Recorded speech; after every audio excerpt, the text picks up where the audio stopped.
So, ayan po, magandang araw po sa inyong lahat, mga madam sir, mga boss, mga lods, mga lodi. So, andito pa rin po kami sa aming hometown, sa isang barangay po dito. At meron po kami papakita po na property dito nga po sa bayan ng Kuya po. At ito naman po ay mango farm po siya na mayroong 200 daw po na puno ng mangga at nakaalong barangay road po siya o farm to market road po. So, ito po yung property na ano po namin binibenta po ulit. At ito nga po ay meron pong presyo na 7 million. Tapos yung area niya boss, 3 hektarya no? Tapos yung area po niya is 3 hektarya po siya.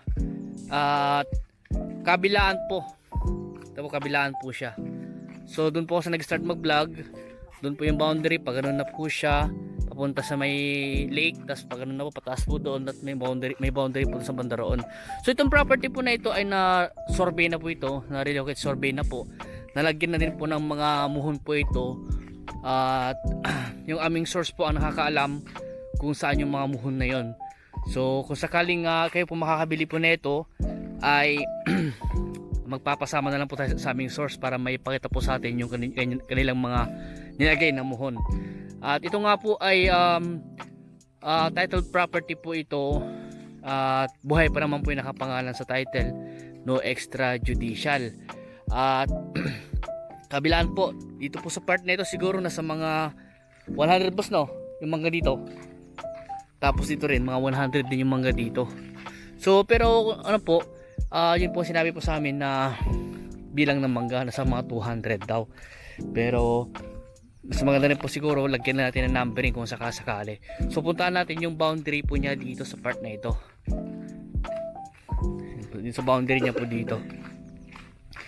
At maganda po yung ano po niya, yung ano po dito sa property na ito. Yan. So dito po yung boundary po niya. Kasi dito namin nakita yung isang muhon dati sa part na ito. Dito namin nakita. So diretso po yan. At yun naman po, gumanon dito gumanon siya. Tapos gumanon. Dito kasi sa part na ito, iba na po yung may-ari po yan, mga manggahan na ito. Iba na yung may-ari. Baka sakaling ibenta rin po nila. So pwede kayong mag-expand. Siguro na sa mga 1 hektarya naman po ito. Ayan. So meron po siyang bukid na may talim na palay po ngayon. Tapos umaani siya nila yung nanay niya. Nasa mga siguro nasa mga kulang-kulang 100 din po siguro. Ang area na nasa mga 7,000 lang no. 2 times a year. Oh, 2 times a year. So puntahan natin yung kanyang bukid para makita niyo po. Tapos ito po ay meron po siyang fish pond. At kakahukay lang po nila. Kaya malalim po yung kanyang fish pond ngayon. Tapos yun nga po, naka-ano din po siya sa lake. At ang source of water po dito, deep well. Meron natang deep well ito na naka-install. Tapos power line, yun nga lang po, medyo malayo po siya sa power line na sa mga 400 meters po siguro ang layo po niya sa power line. Tapos ano pa po, ang layo po niya sa town proper na sa mga 13 to 14 kilometers po siguro. Sa T-Plex siguro na sa mga 20 minutes driving po siguro, mga ganun. And sa Maynila mga 3 oras po mahigit. At ito po kasi ay malapit na po ito sa sa bayan ng sa boundary po ng Umingan, Pangasinan at sa Balungaw. So ito po yung property. Ito po yung mamangga po niya. Ayan, at fruit bearing na rin po mga yan. Ngayon sa ngayon po ay wala pa pong bunga dahil hindi pa po sila nag-spray. At pagkatapos siguro ng anihan ay mag-start na po sila magpa-spray po dito. So punta dito na boss, yung boundary niya dito. Yun na kasi yung kanyang palayan. At malapit na rin yatang anihin yung palayan po niya. So maganda po itong property na to, income generated na po siya. At meron kayong dalawang source of income po dito, yung kanyang manggahan at yung kanyang ano po palayan. Samba ito yata yung boss, ang alam ko. O diba? Ito. Ayan po. So ipapakita po namin sa inyo yung kanyang palayan po niya. Tapos ito naman po yung kanyang fish pond. Ayan po. Alam ko po may laman to eh. Wala pang fish. Ayan po, ito po yung manggahan po niya. Tapos meron pa sa kabila. Kaso nga lang hindi po kayo makakatawid po doon dahil hindi pa nagawa yung ano niya, yung tulay niya na papunta doon. Kasi ang alam ko lalagyan niya nila ng tulay yun eh, para makatawid ka sa kabila. Oh, laki ng ano nun ah. Laki ng palaka. Ayun oh, daming palaka oh. Natutuwa na. So maluwang din po yung kanyang fish pan. Nasa ilang square meter din siguro to.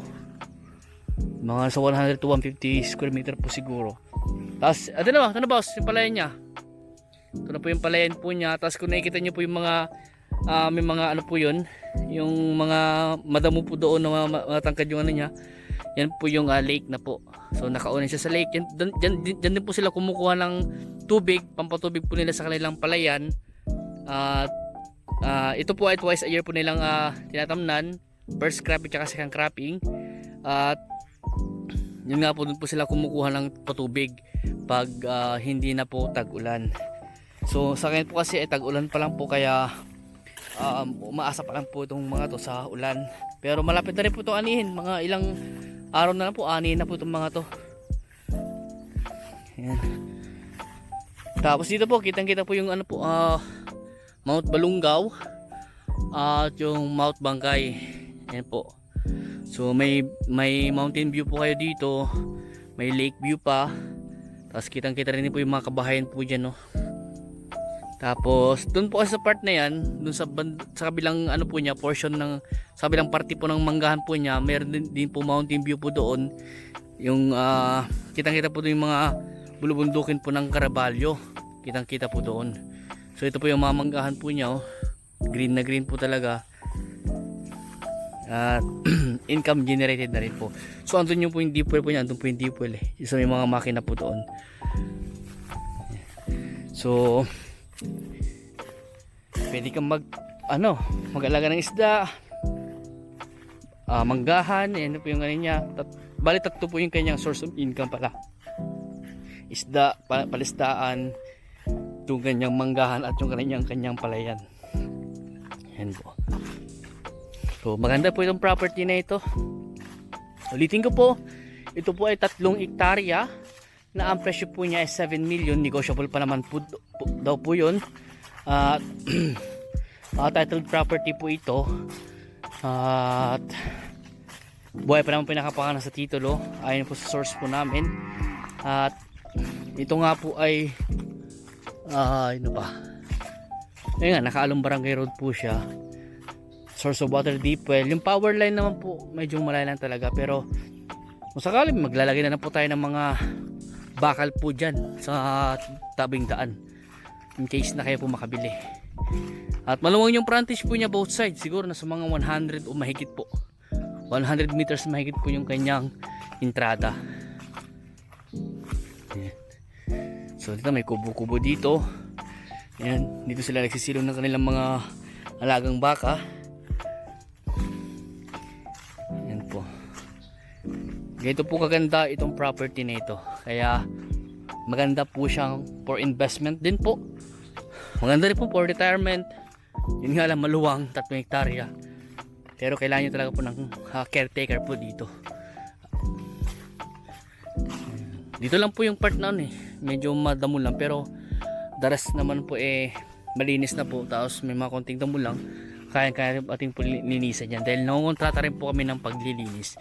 Ganun din po, kung gusto yung pabakuran po sa amin ay nagbabakod din po kami. Yan. Sa mga gusto pong puntahan tong property na ito, ayan po, tawag lang po kayo sa akin, magpa-schedule lang po kayo sa akin para masamahan po namin kayo.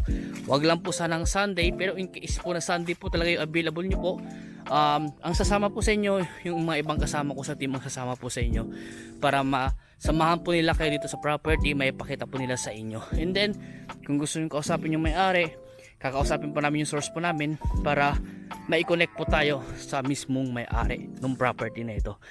At kung may ibang katanungan pa po kayo regarding po sa property na ito, magtanong lang po kayo sa akin. Try ko pong sagutin yung mga katanungan nyo.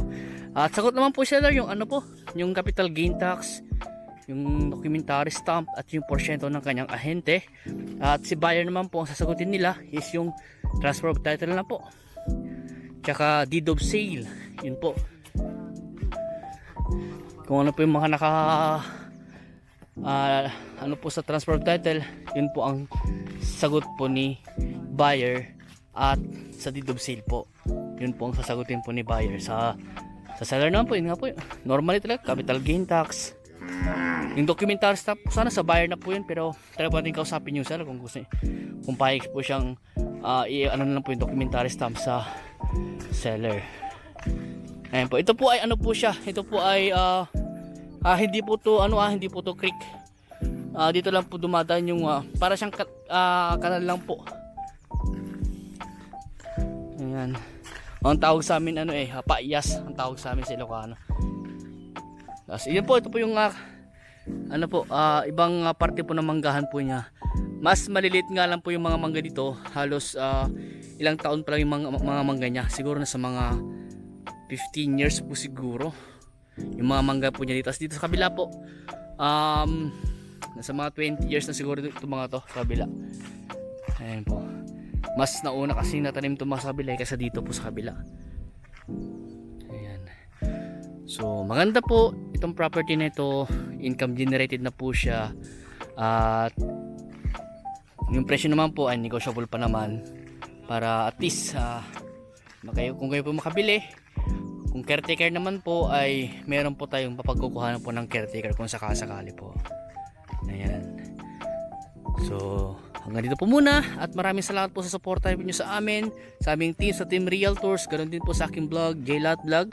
At sa mga bago pa lang sa aking YouTube channel, yan sa aking Facebook, please paki-follow niyo po ako, pa-subscribe po sa aking YouTube channel at paki-hit na rin po notification para ma-update po kayo sa mga binablog po namin mga property na kagaya po nito. So maraming salamat po and God bless.